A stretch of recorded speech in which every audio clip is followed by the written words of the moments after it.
The beautiful thing is that you start looking at the foundations. When the foundation falls, the superstructure thus must fall.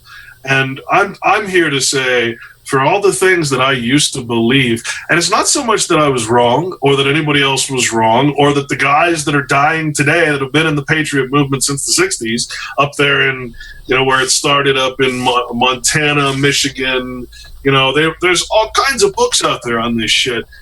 But what people are confusing is the way they want things to be, the natural law and the way things should be with the way things are.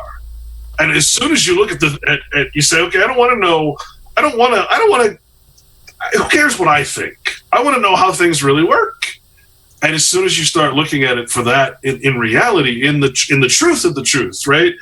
Because truth, you can't have sides of the truth. There's only one truth to anything, right? Absolutely. And a contradiction is always a lie or an error. And you always know, if you're consistent with reality, if you're following natural law, that you only need to dig further down into the information until the contradictions disappear. And that's the beautiful thing about the Bible, is basically what it tells you is, hey, that's your litmus test right there. Is it real or is it Memorex? Is it a creation of God, nature, whatever, or is it a creation of man? As soon as you decipher that something is a creation or thought or concept of man, and that that includes geometry, that includes all these things. Geometry is form without substance, right?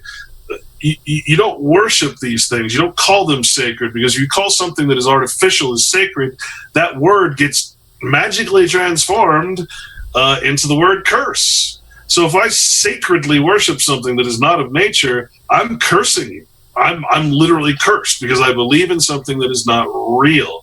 Yes, it's man's way of representing things in nature that he could not possibly do. I get that. I'm not disrespecting it.